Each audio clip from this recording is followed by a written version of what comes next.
Good morning बच्चों, कैसे हो? आई होप आप सभी अच्छे होंगे, स्वस्थ होंगे, मस्त होंगे और सवालों का अभ्यास कर रहे होंगे। वेक्टर के अंदर बच्चों हमने सबने डॉट प्रोडक्ट तक पढ़ लिया था। लगभग हर वैरायटी को टच कर लिया गया और उस मल्टीप्लिकेशन ऑफ वेक्टर के अंदर नेक्स्ट प्रोडक्ट हमारा होगा बच्चों वेक्टर प्रोडक्ट। वेक्टर बोलो या क्रॉस प्रोडक्ट बोलो,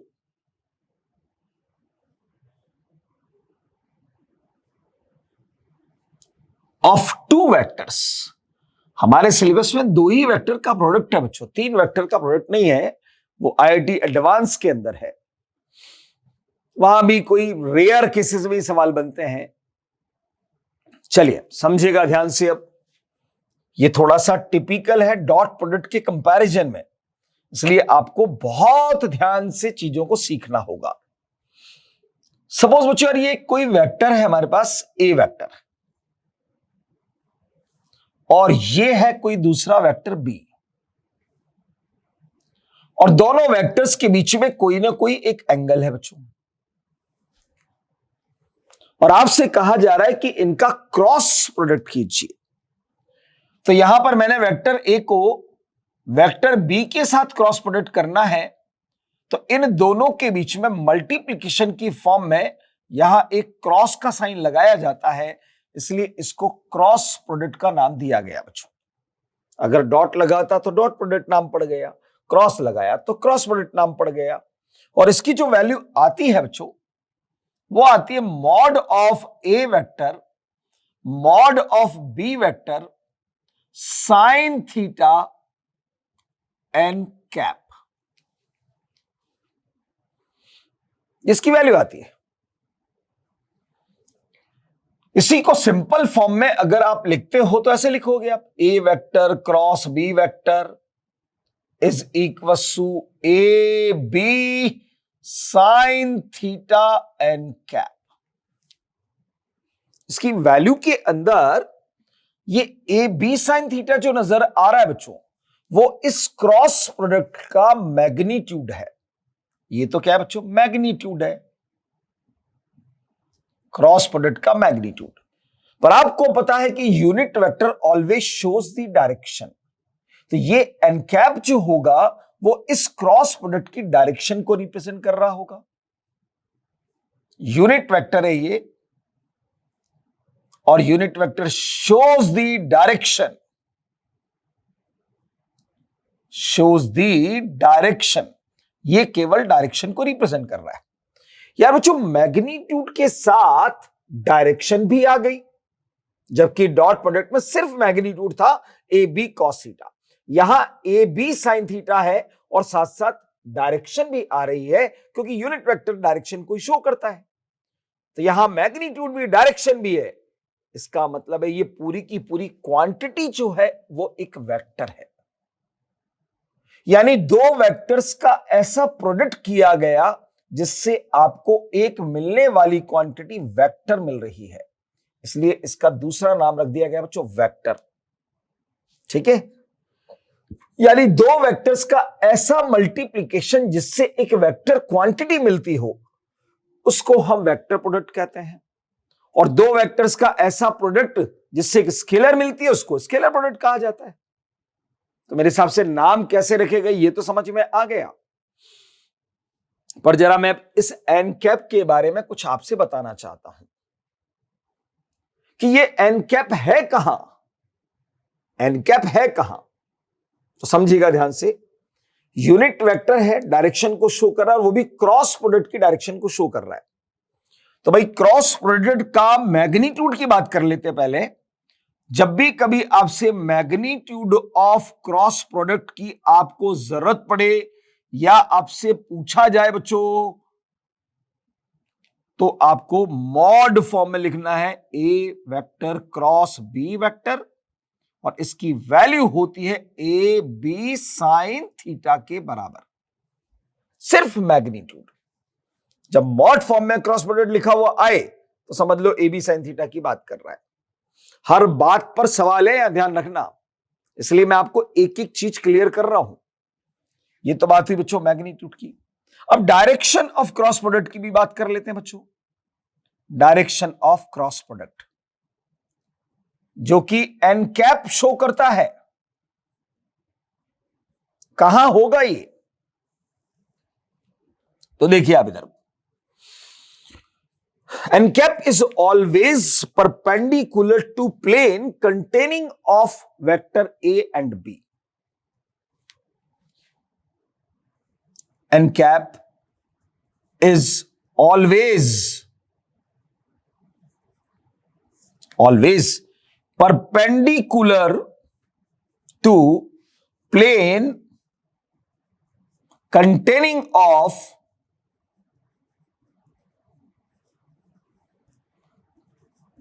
A vector and B vector।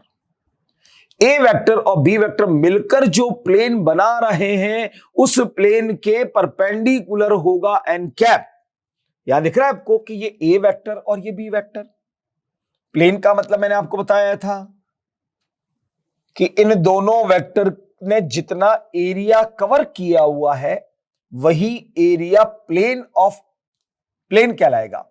जैसे इन दोनों वेक्टर्स के बीच में ये हमारे पास एक एरिया नजर आ रहा होगा बच्चों, दोनों के बीच का जो एरिया आपको दिखाई दे रहा है वही यहां पर ए बी प्लेन के नाम से जाना जाएगा बच्चों,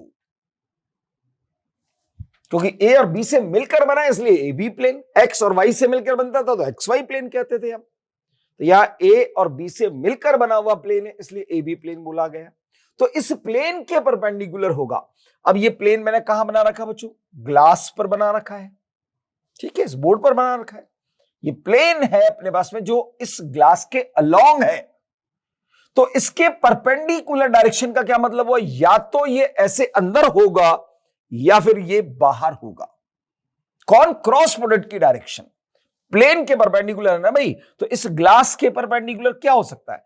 या तो अंदर या फिर बाहर, या तो अंदर होगा या फिर बाहर होगा, तभी परपेंडिकुलर माना जाएगा। तो आखिर वो निकालेंगे कैसे कि सर हमें कैसे पता चलेगा अंदर होगा कि बाहर होगा? नोट लगाकर लिख देता हूं,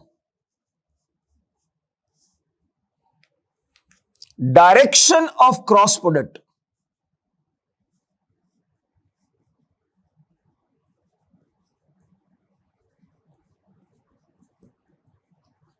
is find out with the help of right hand thumb rule और right hand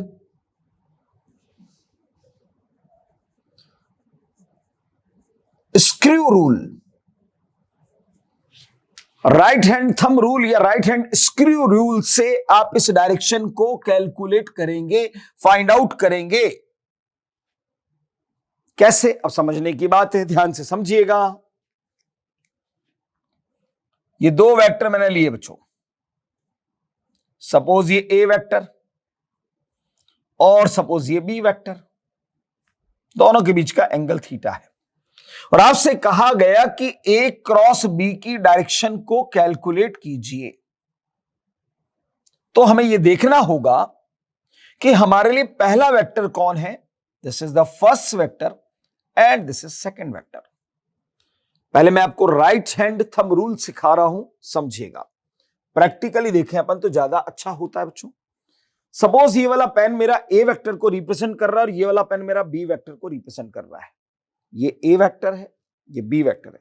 जो डायग्राम यहां बना रखा है वही मैं आपको यहां शो करके दिखा रहा हूं। ये वेक्टर ए, ये वेक्टर बी। अब हमें क्या करना हो, ध्यान रहे, वेक्टर ए की एरो जो है वो इधर है और वेक्टर बी का एरो जो है वो इधर है। ये टिप जो होती है पेन की वो एरो को रिप्रेजेंट करती है, ठीक है। हमें क्या करना है, अपना राइट हैंड, ध्यान रखना राइट हैंड ही लेना है और लेफ्ट हैंड मत ले लेना, ठीक है। राइट हैंड जो होता है उसको स्ट्रेच कर लीजिए, मतलब सीधा कर लीजिए। और राइट हैंड की जो फिंगर है उसको फर्स्ट वेक्टर कौन है हमारा, ए वेक्टर। फर्स्ट वेक्टर की टिप के अलोंग आप अपने राइट हैंड पाम की फिंगर को रख दीजिए स्ट्रेच करके। तो आप ऐसे रख सकते हैं, आप ऐसे भी रख सकते हैं, आप ऐसे भी रख सकते हैं, और आप ऐसे भी रख सकते हैं। पर रखना आपको ऐसे है कि आप राइट हैंड पाम की फिंगर को जब कर्ल करें यानी मोड़ें तो वो सेकंड वेक्टर की तरफ मुड़ जानी चाहिए। ठीक है, राइट हैंड पाम को स्ट्रेच कीजिए, फिंगर को फर्स्ट वेक्टर के अलोंग कीजिए। अगर मैंने ऐसे रख दिया तो मैं राइट हैंड पाम की फिंगर को कर्ल केवल अंदर की तरफ ही कर सकता हूं। ऐसे कैसे कर लोगी भाई? ठीक है, इसका मतलब एक ही तरीके से मैं रख सकता हूं बस कि अगर ये फर्स्ट वेक्टर है, इसका एरो अगर इधर है तो मैं अपने हाथ को ऐसे रख देता हूं। अब मेरी फिंगर जो है वो सेकंड वेक्टर की तरफ आराम से कर्ल होगी। देखिए आप, हो गई ना, ये मेरी फिंगर ऐसे कर्ल हो गई। तो मेरा थंब ध्यान से देखो, अब आप ये ऐसे कर्ल किया तो थंब मेरा पीछे की तरफ जा रहा है ऐसे।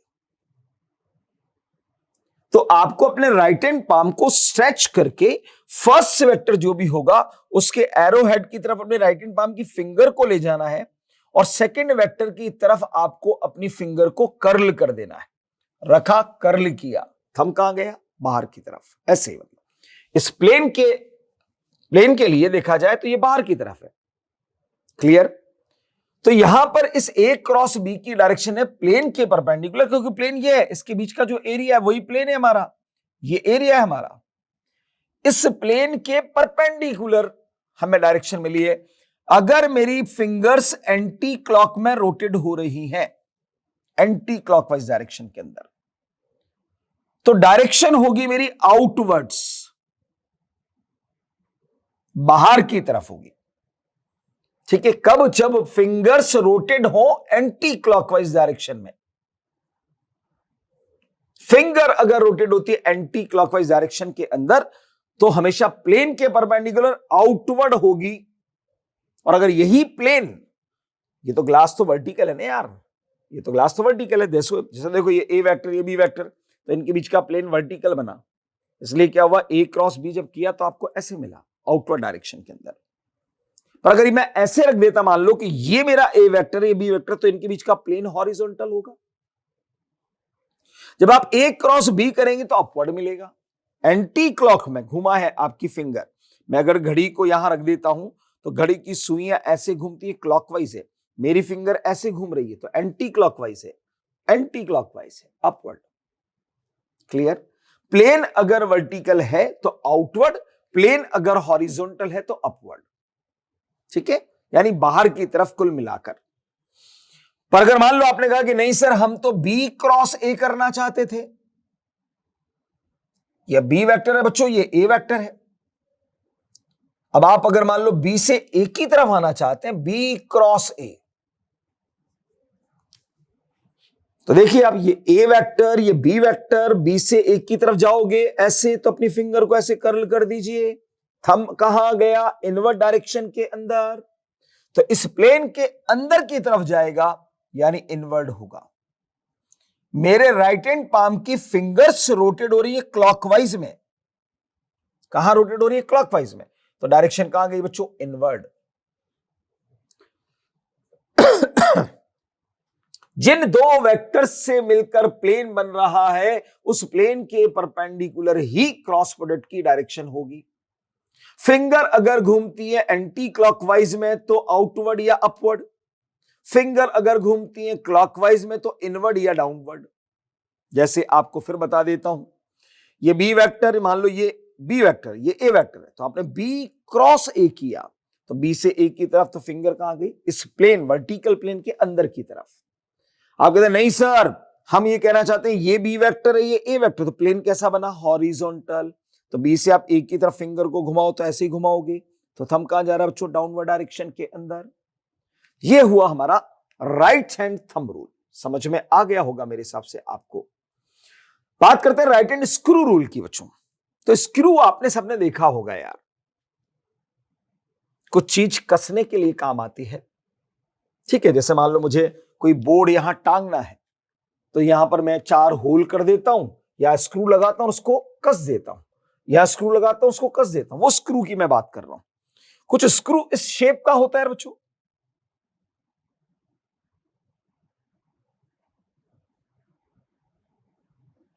उल्टा बना रहा हूं, ध्यान रखना।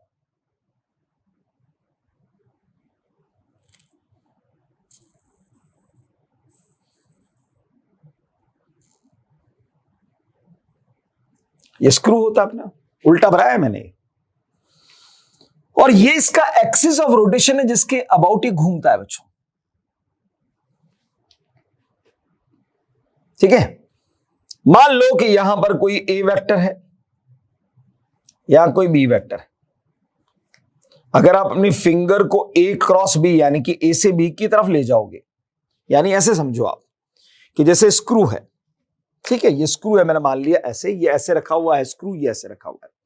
अगर मैंने यहां पर कोई ए वेक्टर लिया और यहां कोई मैंने बी वेक्टर ले लिया, तो जब मैं ए क्रॉस बी करूंगा तो थंब मेरा इस स्क्रू के अलोंग, यानी इस टिप के अलोंग ऊपर जा रहा होगा। तो मैं ए से बी मतलब इस डायरेक्शन में अगर इस स्क्रू को पकड़कर घुमाऊं ऐसे, मेरी फिंगर देखो एंटी क्लॉक में घूम रही थी, तो ये भी मैंने ऐसे पकड़कर घुमा दिया, ऐसे पकड़कर घुमाऊंगा तो ये स्क्रू कसना शुरू हो जाएगा, यानी इस प्लेन के अंदर ये कस रहा होगा, ऐसे ऊपर जा रहा है, ऐसे घुमा रहे तो ये कहां जा रहा है, ऊपर। पर अगर आपने इसको एंटी क्लॉक में की जगह पर, एंटी क्लॉक की जगह पर अगर आपने क्लॉक में घुमाना शुरू कर दिया ऐसे, तो ये स्क्रू नीचे आना शुरू हो जाता है बच्चों। यानी कि एंटी क्लॉक में घुमाने पर, अगर यहां कोई प्लेन है मान लो, एंटी क्लॉक में घुमाओगे तो कसना शुरू हो जाएगा या अंदर बढ़ना शुरू हो जाएगा। ठीक है, जैसे ये मान लो पेन मैंने यहां लगा दिया और इसको मैंने एंटी क्लॉक में घुमाना, ये तो क्लॉकवाइज हो गया। ठीक है, ये क्लॉकवाइज हो गया, क्योंकि यहां घड़ी अगर मैं लगाऊंगा तो सुइयां मुझे ऐसे घूमती दिखाई देगी, तो ऐसे मेरे हाथ घूम रहा है, देखो आप इसको, ये तो ये इस कांच के अंदर कसना शुरू हो जाएगा, अंदर चला जाएगा। पर अगर मैंने इसको एंटी क्लॉक में लिया तो ये बाहर आना शुरू हो जाएगा, मतलब कि आउटवर्ड डायरेक्शन हो जाएगी। तो मेरे हिसाब से आपको स्क्रू रूल भी समझ में आ गया होगा और राइट हैंड थंब रूल भी समझ में आ गया होगा बच्चों। राइट हैंड थंब रूल से ये समझ में आया, या स्क्रू रूल से ये समझ में आया कि क्रॉस प्रोडक्ट की जो डायरेक्शन होती है वो दोनों वेक्टर से मिलकर बनने वाले प्लेन के परपेंडिकुलर होती है। ठीक है, ये तो समझ में आ गया आपको। ध्यान से देखिएगा इधर आप, जैसे मैंने ए क्रॉस बी किया बच्चों, ए क्रॉस बी किया तो ये कहां गया, बाहर की तरफ। ये मैंने पेन को ऐसे रख दिया बच्चों, बाहर की तरफ जा रहा है ये। ठीक है, तो ये इस ए बी प्लेन के परपेंडिकुलर है, पर ये पेन इस प्लेन के ही परपेंडिकुलर नहीं है, ये इस वेक्टर ए के भी परपेंडिकुलर है और इस वेक्टर बी के भी परपेंडिकुलर है। यानी n cap is also perpendicular to both vectors which containing the plane, तो n कैप प्लेन के भी परपेंडिकुलर है और n कैप उन दोनों वेक्टर्स के भी परपेंडिकुलर है। तो n cap perpendicular to A B plane, n cap perpendicular to A vector and n cap is also perpendicular to B vector. दोनों वेक्टर्स से मिलकर बनने वाले प्लेन के तो परपेंडिकुलर होगा ही होगा,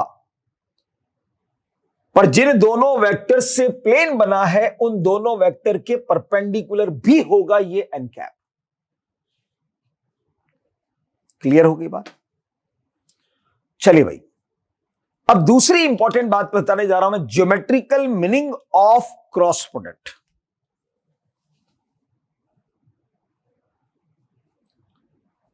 ज्योमेट्रिकल मीनिंग ऑफ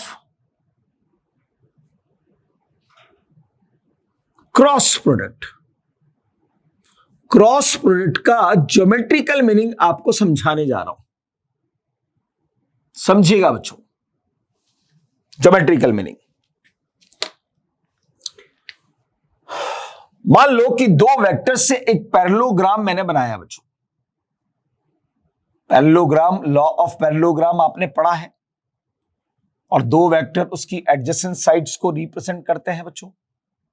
नाम दे देते हैं, चलो यार इसको ओ पी, यहां क्यू नाम रख दिया, यहां ओ पी क्यू आर, चलो ये आर रख देते हैं, ठीक है। और ये एक डायगोनल भी मैंने शो कर दिया है बच्चों यहां। हालांकि रिजल्टेंट वेक्टर ये वाला होगा, वो अलग बात है। यहां पर मैंने ये एक वेक्टर बना लिया ओपी, और एक वेक्टर मैंने ये ओ क्यू बना लिया बच्चों। इसको मैं ए नाम देता हूं, ए वेक्टर, इसको मैं नाम देता हूं बी वेक्टर, और ये इनके बीच का एंगल है थीटा, ठीक है। समझना बात को ध्यान से, क्या ज्योमेट्रिकल मीनिंग है। यहां से मैं अगर एक परपेंडिकुलर ड्रॉप करूं बच्चों, तो ये परपेंडिकुलर सपोज मुझे इस एन पॉइंट पर मिल रहा है, ठीक है। अब मैं अगर यहां पर ए वेक्टर और बी वेक्टर जो आपको दे रखे हैं, उसके क्रॉस प्रोडक्ट की अगर मैं बात कर रहा हूं आपसे, ए वेक्टर क्रॉस बी वेक्टर, तो आप लिखेंगे भाई ए बी साइन थीटा बोले सर, और मैं सिर्फ उसके मैग्नीट्यूड की बात कर रहा हूं आपसे, सिर्फ मैग्नीट्यूड की, तो आप ए बी साइन थीटा ही लिखेंगे। मैंने आपको बता दिया मैग्नीट्यूड ऑफ क्रॉस प्रोडक्ट हमेशा ए बी साइन थीटा होता है, और ए जो है वो वेक्टर ए का मैग्नीट्यूड है, तो पक्की बात है वो साइड ओ पी की लेंथ को रिप्रेजेंट कर रहा होगा, पक्की बात है ना। तो मैं इसको ऐसे लिख दूं यार बच्चों, देखो जरा ध्यान से, ए इंटू बी साइन थीटा। अब ए जो है वो क्या है, साइड ओपी, और बी साइन थीटा क्या होगा बच्चों, इस बी का कंपोनेंट एक तो होगा ये बी कॉस थीटा, और दूसरा उसका परपेंडिकुलर होता बी साइन थीटा, जो क्यू एन के बराबर होगा कि नहीं होगा, होगा ना। तो मैं इस बी साइन थीटा को क्यू एन लिख सकता हूं, यानी कि ये देखा जाए तो क्या हुआ बच्चों, ओपी और क्यू एन का मल्टीप्लीकेशन हुआ। अब ये ओपी यहां पर क्या दिख रहा है आपको, ये ओपी यहां पर इस पैरेललोग्राम का बेस नजर आ रहा है, और क्यू एन जो है वो इस पैरेललोग्राम की हाइट नजर आ रही है। यानी मैं इसको बेस लिख सकता हूं और इसको मैं हाइट लिख सकता हूं। ओपी क्या है, इस पैरेललोग्राम का बेस, और क्यू एन क्या है, इस पैरेललोग्राम की हाइट। दोनों पैरेलल साइड के बीच की डिस्टेंस कोई हाइट बोलेंगे भाई यहां पर। तो मैं इसको लिखना चाहूं तो लिख सकता हूं बच्चों, बेस इंटू हाइट। यही कहलाता बच्चों area of parallelogram.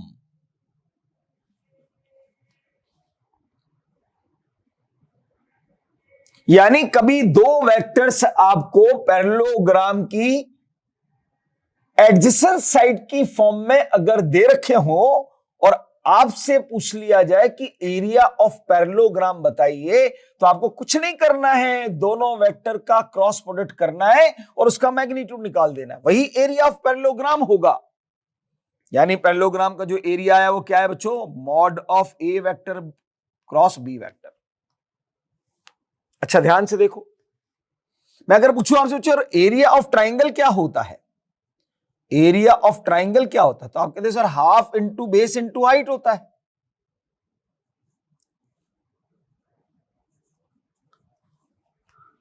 Half into base into height होता है। तो ध्यान से देखना है, यहां आपको एक ट्राइंगल नजर आ रहा है क्या, O Q P, O Q P. तो मुझे अगर इस ट्राइंगल का ही एरिया निकालना पड़ जाए, मान लो कि दो वेक्टर्स किसी ट्राइंगल की दो एडजेसेंट साइड्स को रिप्रेजेंट कर रहे हो, और आपसे एरिया ऑफ ट्राइंगल पूछ लिया जाए, तो भैया ये बेस इनटू हाइट तो ये रहा ना, ए क्रॉस बी। तो मैं सीधा सीधा क्या लिख सकता हूं इसको, half into mod of A vector cross B vector.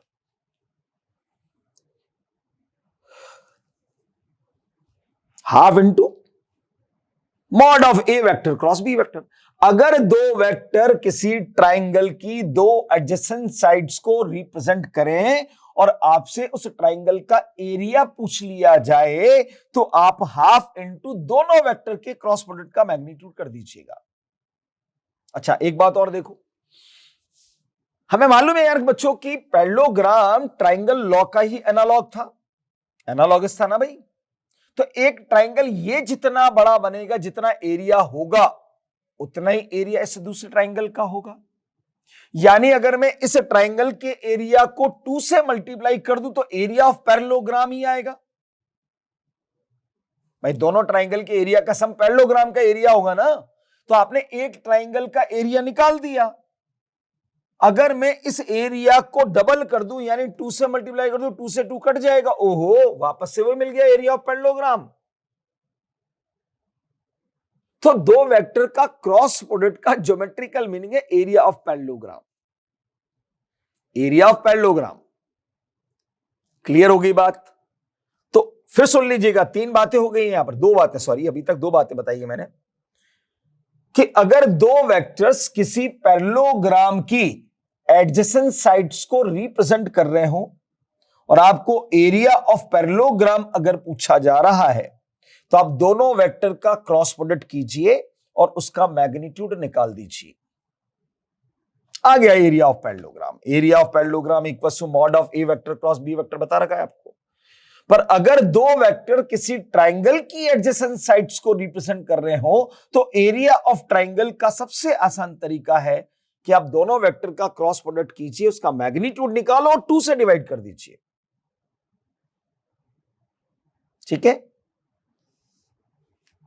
पर यह भी ध्यान रखना है कि अगर दो वेक्टर्स, मैं इसको अलग से मेंशन कर देता हूं ज्यादा बढ़िया होगा। मान लो कि दो वेक्टर किसी पैरेललोग्राम की दोनों डायगोनल्स को रिप्रेजेंट कर रहे हो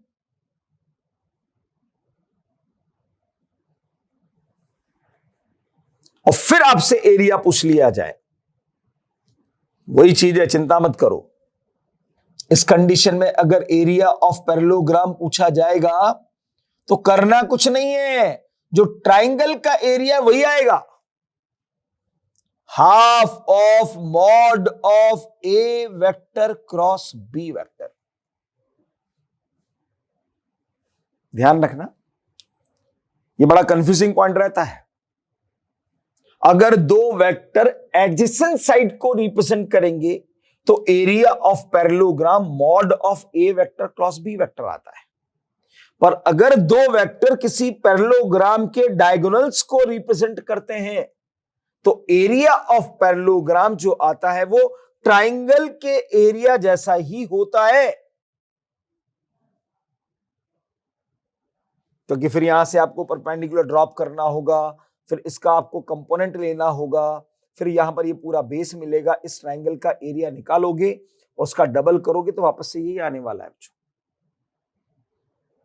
ठीक है, तो कुल मिलाकर ये इसका ज्योमेट्रिकल मीनिंग बताया मैंने क्रॉस प्रोडक्ट का। चलिए अब जरा इस क्रॉस प्रोडक्ट पर बेस कुछ इंपॉर्टेंट पॉइंट्स बच्चों जो हमेशा अपने को सवाल करते समय पर यूज करने पड़ेंगे।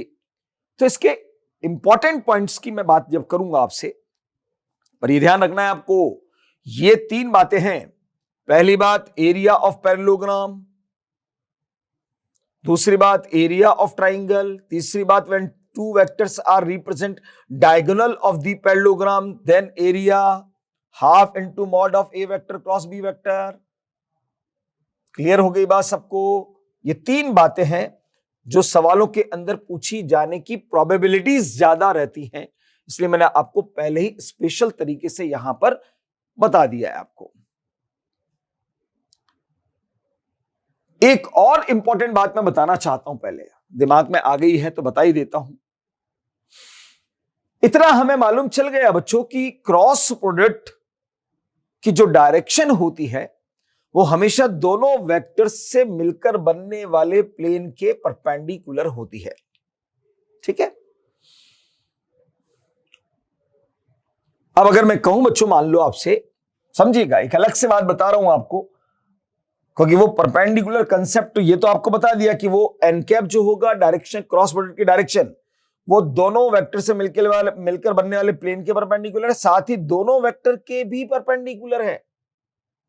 चलो उसका ऐसा करते हैं, पॉइंट की फॉर्म में ले लेंगे, ज्यादा बढ़िया है। तो अपन इंपॉर्टेंट पॉइंट्स पढ़ना शुरू करते हैं बच्चों। चलिए तो चलिए बच्चों, अब इसके क्रॉस प्रोडक्ट के हम स्पेशल पॉइंट्स यानी इंपॉर्टेंट पॉइंट्स को लेते हैं, इंपॉर्टेंट पॉइंट्स को लेते हैं और उसी इंपॉर्टेंट पॉइंट के अंदर सबसे पहला मैं वही पॉइंट बताने जा रहा हूं जो भी आपको समझा रहा था। अभी जो मैं आपको समझा रहा था उसी पॉइंट को मैं डिस्कस कर लेता हूं आपसे। मान लो यार बच्चों, ये दो वेक्टर्स हैं, एक है ए वेक्टर, दूसरा है ये बी वेक्टर, दोनों के बीच का एंगल थीटा, और इनका क्रॉस प्रोडक्ट अगर मैं करता हूं, समझिएगा बात को ध्यान से। अब तो आप लिख देते हो A B sine theta n cap, सबसे टिपिकल पॉइंट है ये, सबसे टिपिकल पॉइंट है। और इस पर जो सवाल आते हैं ना, वो हवा भी नहीं लगता सर ये कैसे आंसर इसका ये बनेगा, इसलिए मैं आपको ये पॉइंट डायग्राम के साथ समझा रहा हूं। और आपको पता चल चुका है कि ये एन कैप जो होगा वो इस प्लेन के, जो ए बी प्लेन है आपका, उसके परपेंडिकुलर होगा। यानी एन कैप परपेंडिकुलर है ए बी प्लेन के, साथ में ये एन कैप परपेंडिकुलर है ए वेक्टर के भी, और साथ में ये एन कैप परपेंडिकुलर है बी वेक्टर के भी। ये तो आपको बता चुका था मैं भी। अब अगर मैं आपसे ये कहूं बच्चों, क्या ये दोनों वेक्टर ये रहे भाई, ये ए वेक्टर और ये बी वेक्टर,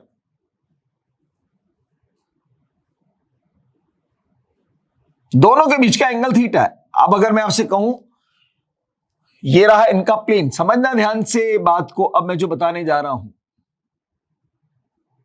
मैं आपसे कहूं यार मुझे इन दोनों वेक्टर्स का एडिशन का रिजल्टेंट चाहिए, एडिशन का रिजल्टेंट चाहिए, ठीक है। अच्छा मैं इसको इस क्रॉस प्रोडक्ट को एक सी वेक्टर से रिप्रेजेंट कर देता हूं, ठीक है। मतलब ये A B sine theta n cap को मैंने सी वेक्टर लिख दिया है, यानी जब दो वेक्टर्स का क्रॉस प्रोडक्ट करूंगा तो एक वेक्टर ही मिलने वाला है, वो वेक्टर जो मिला है वो हमारा क्या मिला, सी वेक्टर मिला है, ठीक है। इधर देखो, मुझे एडिशन का रिजल्टेंट चाहिए बच्चों। तो आपको पता है ऐड करने का रूल क्या होता है भाई, एक के हेड पर दूसरे की टेल कौन साइड करनी होती है, तो आपने इस बी वेक्टर को यहां पर शिफ्ट कर दिया बच्चों, ये बी वेक्टर, और इनका जो रिजल्टेंट आएगा ऑब्वियसली वो पहले वेक्टर की टेल से सेकंड वेक्टर के हेड की तरफ आने वाला है। ये मेरा R1 वेक्टर आया सपोज, इनका रिजल्टेंट, एडिशन का रिजल्टेंट, ठीक है। और ये R1 जो बना वो बना मेरा ए वेक्टर प्लस बी वेक्टर। पर अगर मैं ये पूछूं आपसे कि R1 है कहां, है कहां, तो दोनों वेक्टर के बीच में, और दोनों वेक्टर इस प्लेन को बना रहे हैं, इसका मतलब R1 वेक्टर जो है वो इस ए बी प्लेन के अंदर ही है, प्लेन के अंदर ही है ना भाई ये तो इसका मतलब है R1 कहां होगा बच्चों, in A B plane, in A B plane, ये ए बी प्लेन के अंदर होगा। पर अगर मैंने इनका सब्ट्रैक्शन किया होता बच्चों, ध्यान से देखो, ये ए वेक्टर, ये बी वेक्टर, ये दोनों के बीच का एंगल, सब्ट्रैक्शन करने के लिए आपको बी का नेगेटिव बनाना पड़ता है और इन दोनों को ऐड करना पड़ता है। तो इनका जो रिजल्टेंट आता है, मैं डायरेक्ट ही बना रहा हूं अभी यार, ये रिजल्टेंट हमारा आता है सब्ट्रैक्शन का, इसको मैंने R2 वेक्टर बोल दिया, और ये R2 वेक्टर बना हमारा ए वेक्टर माइनस बी वेक्टर। अब मैं पूछूं आपसे कि यार R2 वेक्टर का है, वो भी इसी ए बी प्लेन के अंदर ही है।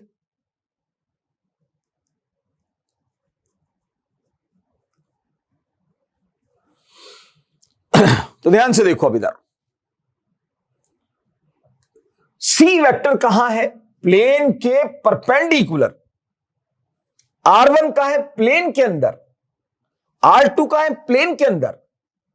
Therefore, C vector is perpendicular to R1 vector and C vector is perpendicular to R2 vector. यानी कि C वेक्टर मतलब क्रॉस प्रोडक्ट, C वेक्टर मतलब क्रॉस प्रोडक्ट, R1 वेक्टर मतलब A vector plus B vector और R2 vector मतलब A vector minus B vector. तो मैं यहां से लिख सकता हूं इसको कि C वेक्टर का मतलब है भाई क्रॉस प्रोडक्ट। ये क्रॉस प्रोडक्ट परपेंडिकुलर है R1 वेक्टर का मतलब है A vector plus B vector के। इसके लाइन का मतलब सी वेक्टर का मतलब क्या था भाई? A vector cross B vector. Perpendicular है R2 वेक्टर मतलब कि A vector minus B vector. ओहो, क्रॉस प्रोडक्ट सम के परपेंडिकुलर होता है, क्रॉस प्रोडक्ट सब्ट्रैक्शन के भी परपेंडिकुलर होता है, क्रॉस प्रोडक्ट खुद वेक्टर ए के भी परपेंडिकुलर, वेक्टर बी के भी परपेंडिकुलर। तो याद करो, डॉट प्रोडक्ट में आपने एक बहुत इंपॉर्टेंट पॉइंट पढ़ा था कि जब दो वेक्टर एक दूसरे के परपेंडिकुलर होते हैं तो उनका डॉट प्रोडक्ट हमेशा 0 होता है। तो बन गए सवाल हमारे। अब ध्यान से देखो इधर, अब सारे क्वेश्चन एक साथ डिस्कस कर रहा हूं मैं आपसे। आपसे पूछा जाएगा find the value of A vector cross B vector dot A vector. कितना होगा? 0 होगा भैया, क्योंकि A cross B A B plane के perpendicular, A cross B A B plane के परपेंडिकुलर और वेक्टर ए का है प्लेन के अंदर ही है, क्योंकि इसी से तो मिलकर प्लेन बना हुआ है वो, तो परपेंडिकुलर तो 0। दूसरा question, A vector cross B vector dot B vector कितना होगा भाई? 0 होगा, क्योंकि बी और ए से मिलकर ही तो प्लेन बना हुआ है, तो ये तो प्लेन में ही है और ये प्लेन के परपेंडिकुलर है। A vector cross B vector dot A vector plus B vector कितना होगा भाई? 0, परपेंडिकुलर है क्योंकि। A vector cross B vector dot A vector minus B vector कितना होता है? 0। आ गया? ये 4 सवाल डायरेक्ट पूछे जाते हैं ऐसे कि find the value of A vector cross B vector dot A vector plus B vector. 0, बिना सोचे समझे 0 टिक करो। मेरे हिसाब से अब ये पॉइंट समझ में आ गया होगा आपको। दो वेक्टर के क्रॉस प्रोडक्ट की डायरेक्शन हमेशा दोनों वेक्टर से मिलकर बनने वाले प्लेन के परपेंडिकुलर होती है, पर दोनों वेक्टर्स के एडिशन का रिजल्टेंट प्लेन में ही अवेलेबल होता है और दोनों वेक्टर्स के सब्ट्रैक्शन का रिजल्टेंट भी प्लेन में ही होता है।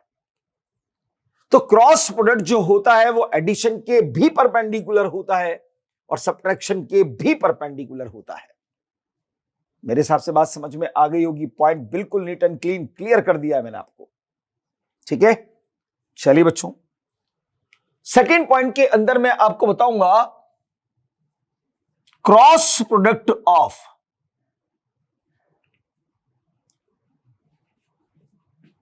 Unit vectors. यूनिट वेक्टर्स का क्रॉस प्रोडक्ट कैसे किया जाएगा, समझिएगा बच्चों ध्यान से। आप सबको बताएं यार कि यूनिट वेक्टर 3 स्टैंडर्ड होते हैं जो 3 एक्सिस को रिप्रेजेंट करते हैं या नेचुरल डायरेक्शन को रिप्रेजेंट करते हैं बच्चों। ये एक्स एक्सिस, ये वाई एक्सिस, ये जेड एक्सिस, इसको आई कैप, इसको जे कैप, इसको के कैप, हम ऐसे लिखते हैं, ठीक है। और दो वेक्टर का क्रॉस प्रोडक्ट निकालना आपको आता है। A vector cross B vector क्या होता है बच्चों हमारा? Mod of A vector mod of B vector sine theta n cap. ये हमारा क्रॉस प्रोडक्ट का फॉर्मूला है। अब अगर मैं आपसे ये कहूं बच्चों कि मान लो कि ए वेक्टर हमारा आई कैप है और बी वेक्टर भी आई कैप है, यानी कि मैंने दो सेम यूनिट वेक्टर्स का क्रॉस प्रोडक्ट करने की ठानी कि मुझे यार दो सेम यूनिट वेक्टर्स का क्रॉस प्रोडक्ट करना है। ए वेक्टर बी वेक्टर दोनों ही आई कैप है तो सेम यूनिट वेक्टर्स ही हुए ना यार बच्चों। यहां आएगा mod of I cap, mod of I cap, और दोनों सेम वेक्टर्स ही हैं तो उनके बीच का एंगल कितना होगा? 0 डिग्री। तो यहां होगा sine 0 degree into n cap, और साइन 0 कितना होता है? 0। तो आप लिखेंगे i cap cross i cap बराबर 0। जी नहीं, नल वेक्टर। अब है मैग्नीट्यूड 0, डायरेक्शन तो है एन कैप, मैग्नीट्यूड 0 है, डायरेक्शन तो है एन कैप, इसलिए नल वेक्टर। हां, पर इसका मैग्नीट्यूड 0 होगा। Mod of I cap, mod of I cap cross i cap 0 के बराबर होगा। सिमिलरली करके मैं यहां लिख सकता हूं अब, सिमिलरली जे कैप क्रॉस जे कैप जो होगा बच्चों वो भी नल वेक्टर होगा और उसका क्रॉस प्रोडक्ट का मैग्नीट्यूड 0 होगा। के कैप क्रॉस के कैप नल वेक्टर ही होगा और उसका मैग्नीट्यूड मॉड ऑफ के कैप क्रॉस के कैप 0 होगा। यानी यहां से ये समझ में आ गया कि दो सेम यूनिट वेक्टर्स का क्रॉस प्रोडक्ट हमेशा 0 आता है। दो सेम यूनिट वेक्टर्स के क्रॉस प्रोडक्ट का मैग्नीट्यूड हमेशा 0 आता है। जो बात मैंने बोली है उसको मैं नोट की फॉर्म में लिख देता हूं यहां पर।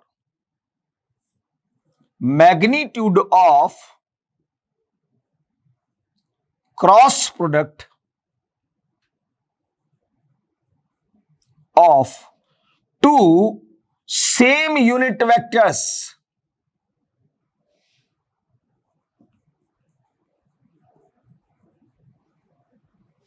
is always 0.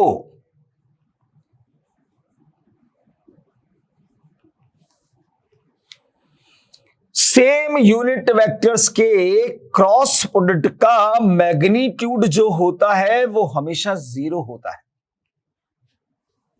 Same unit vectors के क्रॉस प्रोडक्ट का मैग्नीट्यूड हमेशा 0 होता है। आगे देखो, वापस से फॉर्मूले को लिखता हूं। A vector cross B vector is equal to mod of A vector mod of B vector sine theta n cap. अब अगर मैंने ए वेक्टर की जगह ले लिया बच्चों आई कैप, बी वेक्टर की जगह मैंने ले लिया जे कैप, दो परपेंडिकुलर यूनिट वेक्टर्स का क्रॉस प्रोडक्ट करने जा रहा हूं मैं, क्योंकि दोनों के बीच का एंगल कितना है? 90 डिग्री। तो यहां आएगा बच्चों mod of I cap mod of J cap sine 90 theta की जगह 90 इंटू एन कैप। साइन 90 की वैल्यू 1, यूनिट वेक्टर का मैग्नीट्यूड 1 इंटू 1 इंटू 1 मतलब बचा क्या? सिर्फ एन कैप। तो ये आई कैप क्रॉस जे कैप जो होगा वो किसके बराबर है? एन कैप के। पर ये एन कैप कहां है? आईजे प्लेन के परपेंडिकुलर है, और आईजे प्लेन के परपेंडिकुलर कौन है? Z axis. देख लो यार, आप प्रैक्टिकली देखो ना कौन मना कर रहा है आपको। समझाता हूं मैं, ध्यान से देखो इधर। सपोज बच्चों ये एक्स एक्सिस, ये मेरा वाई एक्सिस। एक मिनट पकड़ लेता हूं यार, पेन है पेंसिल नहीं है, ठीक है? हाँ, ध्यान से देख लीजिए आप इधर। सपोज ये है बच्चों एक्स एक्सिस, ये है वाई एक्सिस, ये है जेड एक्सिस। ये एक्स एक्सिस, ये वाई एक्सिस, ये जेड एक्सिस। ये X Y Z, X Y Z. Confirm? एक्स मतलब आई कैप, वाई मतलब जे कैप, जेड मतलब के कैप, आई जे प्लेन यही होगा, आई जे से मिलकर बनने वाला प्लेन। और इस प्लेन के परपेंडिकुलर कौन दिखाई दे रहा है, ये के है कि नहीं है भाई? चाहो तो देख लीजिए आप, आई को राइट हैंड थंब रूल लगा रहा हूं, आई से जे की तरफ जब फिंगर्स को मैंने रोटेट किया तो थंब मेरा इस पेन के अलोंग गया, इसका मतलब ये के कैप है।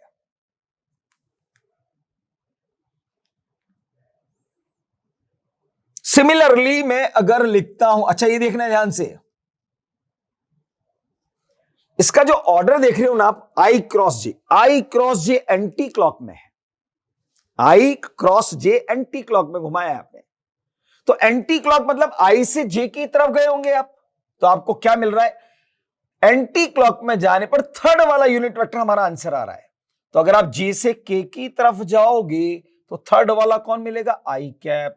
जब आप जे से आई की तरफ जाओगे तो थर्ड वाला कौन होगा, जे कैप। तो सिमिलरली जे वेक्टर क्रॉस के कैप जब आप करोगे तो थर्ड वाला कौन होगा, आई cap.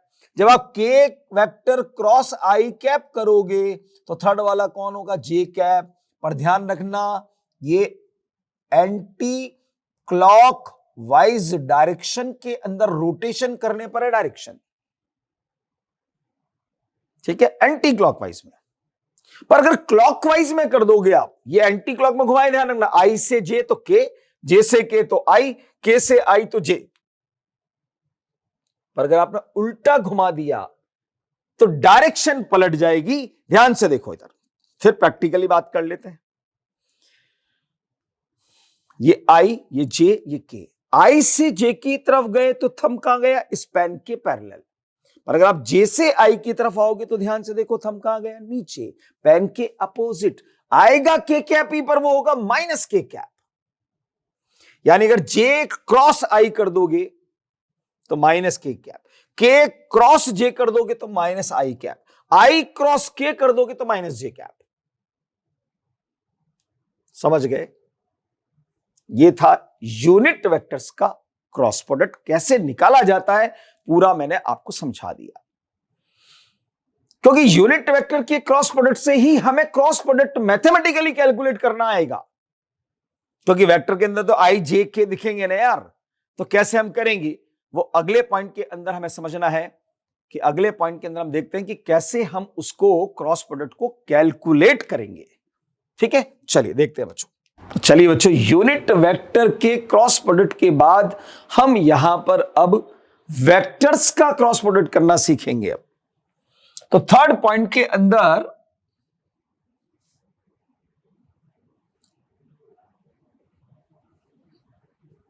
Cross product of two given vectors, two given vectors. समझिएगा ध्यान से, जर्नलाइज फॉर्म के अंदर पहले मैं समझा रहा हूं, फिर आपको शॉर्ट तरीके से भी समझा दूंगा। सपोज आपके पास कोई भी दो वेक्टर है बच्चों, कोई एक वेक्टर है, ये ए वेक्टर, इसके a x i cap plus a y j cap plus a z k cap, and b vector आपको दिया गया है b x i cap plus b y j cap plus b z k cap, और आपसे कहा find their cross product, find their cross product. तो cross product आपको निकालना है बच्चों, तो कैसे हम सॉल्व करेंगे ये समझिए जरा ध्यान से। अब आपको करना है A vector cross B vector. तो आप जब ए वेक्टर को लिखेंगे तो यहां वही लिखोगे आप, ए x i cap plus a y j cap plus a z k cap cross, फिर बी वेक्टर आप लिखेंगे B x i cap plus b y j cap plus b z k cap. और छोटी क्लास में पढ़ा था कि एक ब्रैकेट के सभी एलिमेंट्स का मल्टीप्लिकेशन दूसरे ब्रैकेट के सभी एलिमेंट्स के साथ करना होगा। यानी जैसे इस ax को आपको bx से भी करना है, ax को by से भी करना है, ax को bz से भी करना है, फिर इस ay को फिर bx से, by से, bz से, फिर az को bx से, by से, bz। तो कुल मिलाकर 9 बार करना पड़ेगा। इसको 3 बार, इसको 3 बार, इसको 3 बार। ठीक है, समझना बात को। मैं केवल आपको समझाना चाहता हूं कि इस मेथड के अंदर प्रॉब्लम क्या है। प्रॉब्लम क्या है ये समझिए आप ध्यान से। जब आप इस ax i कैप को bx i कैप से करेंगे तो ये आएगा ax bx i cap cross i cap. Coefficient तो मल्टीप्लाई कर दो, ब्रैकेट में i कैप का क्रॉस प्रोडक्ट। फिर आप इसको करेंगे ax by, ब्रैकेट में आएगा i cap cross j cap. i को जैसे कर रहे हो तो उल्टा मत कर देना, j cap cross i cap. i को जैसे कर रहे हो तो i पहले j बाद में। फिर आप ax i को bz से, तो यहां आएगा ax bz i cap cross k cap. फिर ऐसे ही ay j कैप को फिर मल्टीप्लाई कीजिए। आगे बढ़ते चल रहे हैं बना प्लस। अब आपको इसको इससे करना है तो यहां आएगा ay bx, पर अब j को i से किया तो j क्रॉस i। ठीक है, फिर आपको ay by j cap cross j cap plus ay bz j cap cross k cap, ये लीजिए इसको भी कर दिया। अब az k कैप को करना है तीनों से, plus az bx k cap cross i cap plus, अब इसको इससे करना है तो az by k cap cross j cap, k cap को j कैप से। फिर लास्ट में आएगा az bz k cap cross k cap. ठीक है, चलो अब समझो जरा ध्यान से। हमने अभी पढ़ा था यूनिट वेक्टर्स में कि सेम यूनिट वेक्टर्स का जब क्रॉस प्रोडक्ट करते हैं तो नल वेक्टर आता है। ये i cap cross i cap ये तो बन गया 0, j cap cross j cap ये बन गया 0, और k cap cross k cap भी बन गया 0। पर हमने ये भी पढ़ा था कि परपेंडिकुलर यूनिट वेक्टर्स को अगर एंटी क्लॉक में मल्टीप्लाई किया जाएगा तो थर्ड वाला यूनिट वेक्टर होगा। तो यहां पर छोटा सा बना लीजिए आप, i कैप j कैप और k cap. i cross j मतलब k, मतलब ये आ गया k कैप। ठीक है, इसकी जगह पर क्या आ जाएगा k कैप।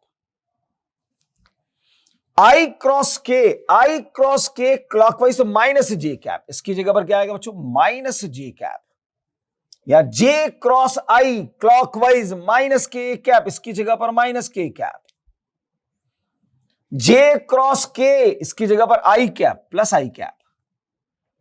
फिर आपके पास है k cross i anti clock तो प्लस j कैप, इसकी जगह पर k क्रॉस j कैप यह है क्लॉकवाइज तो माइनस i कैप। ठीक है, ये हमारा क्रॉस प्रोडक्ट की जो वैल्यू आई वो क्या आई, अब a vector cross b vector is equal to, यहां देखो ये 0 हो चुका है, यहां पर क्या लिखेंगे हम ax by k कैप। यहां क्या लिखेंगे हम, ये माइनस है तो माइनस से मल्टीप्लाई कर लीजिए, आगे माइनस ax bz और ये बना j कैप, माइनस आगे आ गया है, यहां भी माइनस आगे आ जाएगा, माइनस ay bx क्या बचा k कैप। ठीक है, फिर आपको मिला प्लस i कैप है तो आप प्लस लगा लीजिए, प्लस ay bz और ये i कैप। फिर बचा ये भी प्लस का है, plus az bx j cap. फिर ये बना माइनस आगे ले लीजिए, माइनस ए जेड बी वाई आई कैप, ये हमारा क्रॉस प्रोडक्ट आया। लंबा है ना यार, इस मेथड से करने पर बहुत लंबा हो जाता है बच्चों, इसलिए इस मेथड को हमेशा अवॉइड करो, इसमें रिस्क बहुत ज्यादा है। रिस्क बहुत ज्यादा है। रिस्क क्या है कि गलती से अगर आपने आई क्रॉस जे को जे क्रॉस आई लिख दिया तो गड़बड़ी गड़बड़ है, आई क्रॉस के को के क्रॉस आई लिख दिया तो गड़बड़ी गड़बड़ है। तो मैं हमेशा कहता हूं इस मेथड को अवॉइड कीजिए, इसकी जगह पर आप लगाइए डिटरमिनेंट मेथड।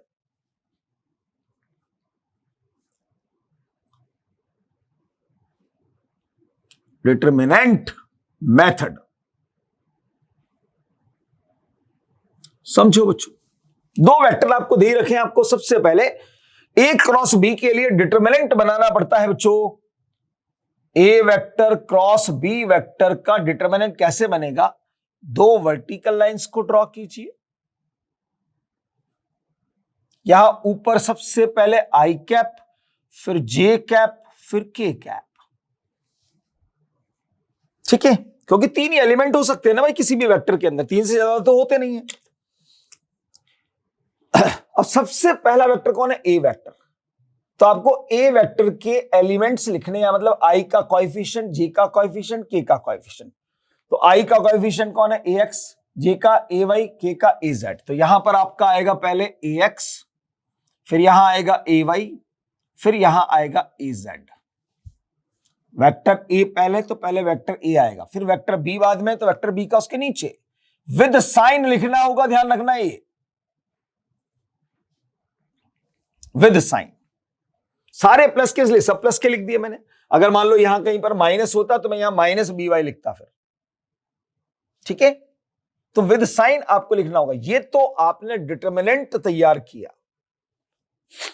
अब आगे कैसे सॉल्व करना है देखो आप, इस डिटरमिनेंट के अंदर ये जो हॉरिजॉन्टल लाइंस नजर आ रही हैं बच्चों, इनको बोलते हैं रो, और जो वर्टिकल दिख रही है इनको बोलते हैं कॉलम। तो तीन रो आपको नजर आ रही है और तीन कॉलम आपको नजर आ रहे हैं। तो ये डिटरमिनेंट है हमारा 3/3 का, यानी तीन रो तीन कॉलम इसके अंदर है, ठीक है। अब अगली स्टेप देखो, सबसे पहले आई कैप निकालना है आपको। तो आई कैप लिखो और एक ब्रैकेट लगा दो, आई कैप लिखो, एक ब्रैकेट लगा दो। अब ये आई कैप कहां काउंट होगा बच्चों, ये आई कैप होगा इस फर्स्ट रो के अंदर काउंट, और आई के फर्स्ट कॉलम के अंदर भी काउंट किया जाएगा। आई कैप कहां काउंट होगा, फर्स्ट रो फर्स्ट कॉलम में ही काउंट होगा। तो जिस रो जिस कॉलम में वो आ रहा है उसको हिडन कर दीजिए, छुपा दीजिए। इसको भी छुपा दो, ऊपर वाले को भी छुपा दो। अब आपको सिर्फ ये चार एलिमेंट नजर आएंगे। इन चार एलिमेंट में हर चीज के लिए यही काम करना है जो बताने जा रहा हूं मैं। चार एलिमेंट आपको दिखाई देंगे, उसमें राइट साइड का लोअर एलिमेंट जो भी होगा, भाई ये लेफ्ट साइड का, ये राइट साइड का, राइट साइड का लोअर एलिमेंट को अपोजिट डायरेक्शन में मल्टीप्लाई कीजिए आप। अपोजिट डायरेक्शन मतलब इन दोनों नंबर को मल्टीप्लाई कर लीजिए। तो क्या है बच्चों, ए वाई बी जेड, बाकी बचे हुए दोनों एलिमेंट्स के मल्टीप्लीकेशन को इसमें से सबट्रैक्ट करना है। सबट्रैक्ट करना है तो माइनस, और इन दोनों का मल्टीप्लीकेशन क्या आएगा बच्चों, ए जेड बी वाई। कहा था। अब ध्यान से देखो, इधर भी आई कैप की आपको दो टर्म नजर आ रही होगी बच्चों, एक टर्म ये, एक टर्म ये। अगर इन दोनों में से मैं आई कैप को कॉमन लूंगा तो क्या आएगा, देखो ए वाई बी जेड माइनस ए जेड बी वाई, ए वाई बी जेड माइनस ए जेड बी वाई। आ रहा है, आ रहा है ना वही चीज, आई कैप की टर्म दो ही चीज दिख रही है आपको। चलो, ये तो आई कैप को कैलकुलेट कर लिया। अब जे कैप को जब भी कैलकुलेट करोगे तो ये अल्टरनेट साइन में होते हैं बच्चों। आई कैप हमेशा प्लस का होगा, जे कैप हमेशा माइनस का होगा, और के कैप हमेशा प्लस का होगा। ये अल्टरनेट में होंगे, तो यह ऑलरेडी लगा दो आप माइनस जे कैप, फिर वापस से ब्रैकेट बना लीजिए। अब ये जे कैप कहां काउंट होगा, फर्स्ट रो में तो है ही सही, पर अब सेकंड कॉलम में है वो, सेकंड कॉलम में। तो फर्स्ट रो को हिडन कर दीजिए और सेकंड कॉलम को हिडन कर दीजिए। अब आपको दो इधर नंबर नजर आ रहे होंगे, दो इधर आ रहे होंगे, दो लेफ्ट साइड में, दो राइट साइड में। तो आप राइट साइड के लोअर नंबर को पकड़ना है और अपोजिट डायरेक्शन में मल्टीप्लाई कर देना है। तो कितना बना AXBZ, तुरंत माइनस का साइन लगा दो, बाकी बचे हुए दोनों एलिमेंट को मल्टीप्लाई कर दो, तो ये AZBX। अब आप यहां भी चेक कर लो, जे कैप की दो टर्म है हमारे पास, एक टर्म ये रही, एक टर्म ये रही है यार बच्चों। दोनों में से मैं अगर जे कैप को कॉमन लूं तो देखो AZBX minus AXBZ, AXBZ minus AZBX, ठीक है। तीसरी टर्म हमारी K, उसको plus K cap, I plus का J माइनस का K प्लस का, अल्टरनेट साइन के साथ ही होते हैं, ध्यान रखना।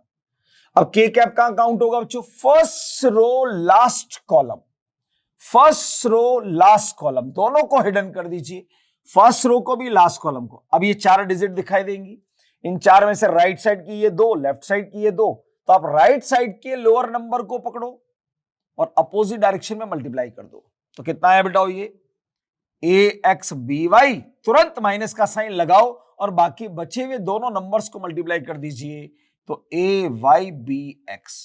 ये हो गया हमारा क्रॉस प्रोडक्ट, यानी A vector cross B vector की वैल्यू वेक्टर फॉर्म में आ गई।